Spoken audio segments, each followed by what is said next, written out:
रुद्राय देवाय रुद्राय देवाय देवाय देवाय महतो देवाय अवस्थ देवसपत्येन देवसपत्येन ईशान देवसपत्येन देवसपत्येन रुद्र देवसपत्येन उग्र देवसपत्येन भीम देवसपत्येन महतो महाशक्ति महाशक्ति महापुरुषाय शिवानंगलवकाय कल्याण बोले विद्याम्बाई ओ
ಶ್ರೀ ಗುರುಭ್ಯೋ ನಮಃ ಹರಿ ಓಂ.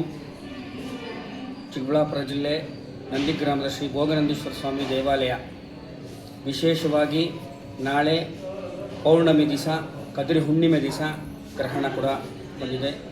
ಕೇತುಗ್ರಸ್ತ ಚಂದ್ರಗ್ರಹಣ. ಇದರ ಒಂದು ಫಲಾಫಲಗಳು ಯಾವ ಥರ ಇರುತ್ತೆ ಅಂದರೆ, ಗ್ರಹಣ ಸ್ಪರ್ಶಕಾಲ ಬಂದು 2 ಕಾಲಿಗೆ ಅಂದರೆ ಮಧ್ಯಾಹ್ನ 2 ಕಾಲಿಗೆ, ಮಧ್ಯಕಾಲ ಬಂದು 4:18ಕ್ಕೆ, ಮೋಕ್ಷಕಾಲ ಬಂದುಬಿಟ್ಟು 6:48ಕ್ಕೆ. ಇದರಲ್ಲಿ ಯಾವುದೇ ಒಂದು ಗ್ರಹಣ ಕಾಲದಲ್ಲಿ ಯಾವುದೇ ಕಾರಣಕ್ಕೂ ಪ್ರೆಗ್ನೆಂಟ್ ಲೇಡೀಸ್ ಯಾರೂ ಹೊರಗಡೆ ಬರಬಾರ್ದು. ಅದು ವಿಶೇಷವಾಗಿ ಸಿಂಹ ಏನಿವತ್ತು ನಾವು ಸಿಂಹ ರಾಶಿಯವರಿಗೆ ಏನು ಹೇಳ್ತೀವಿ, ಅವರಿಗೆ ತುಂಬ ಯೋಚಿತವಾಗಿರುವಂಥ ಗ್ರಹಣ.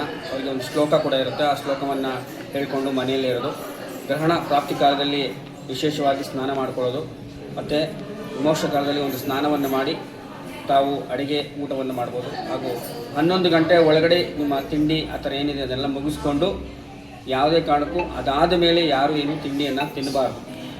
ಹಾಗೆ ವಿಶೇಷವಾಗಿ ಹೋಳಿ ಹಬ್ಬ ಕೂಡ ಬಂದಿದೆ ನಾಳೆ. ಹೋಳಿ ಹಬ್ಬ ಆಚರಣೆ ಇಲ್ಲ, ಆದರೆ ವರ್ಷದಲ್ಲಿ ಒಂದೇ ದಿನ ಹೋಳಿ ಹಬ್ಬ ಬರೋದರಿಂದ ಆ ಹೋಳಿ ಹಬ್ಬವನ್ನು ನೀವು ಅದರ ಮಾರನೇ ದಿನ ಆಚರಣೆ ಮಾಡಿದ್ರೂ ನಡೆಯುತ್ತೆ. ಒಂದು ಗ್ರಹಣ ಕಾಲದಲ್ಲಿ ಎಲ್ಲರೂ ಜಾಗೃತರಾಗಿರಿ ಅಂತ ಹೇಳಕ್ಕೆ ಬಯಸ್ತೀನಿ. ಸಾರ್ವಜನಿಕರಿಗೆ ತಿಳಿಪಡಿಸುವುದು ಏನಂತಂದರೆ, ಅವರಿಗೆ ಸಿಂಹರಾಶಿಯವರಿಗೆ ಮುಖ್ಯವಾಗಿ ಅಕ್ಕಿ ಮತ್ತು ಹುರುಳಿ.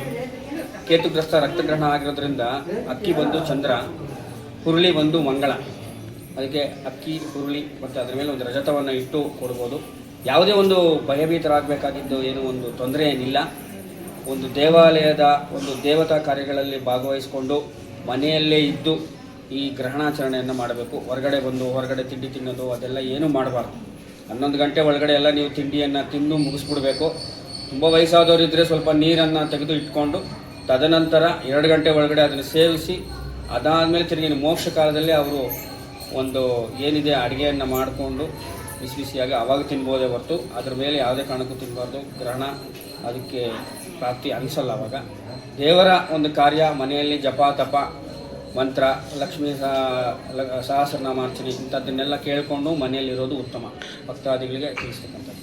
ಮತ್ತು ಭೋಗನಂದೀಶ್ವರ ದೇವಸ್ಥಾನ ಎಷ್ಟೊತ್ತವರೆಗೂ ತೆಗೆದಿರುತ್ತೆ, ಎಷ್ಟೊತ್ತಿಗೆ ಬಾಗ್ಲಾಗ್ತಾರೆ? ಭೋಗನಂದೀಶ್ವರ ಸ್ವಾಮಿ ನಾಳೆ ಬೆಳಗ್ಗೆ 7 ಗಂಟೆಗೆ ಮಾಮೂಲಿ ದೇವಾಲಯ ಓಪನ್ ಆಗುತ್ತೆ.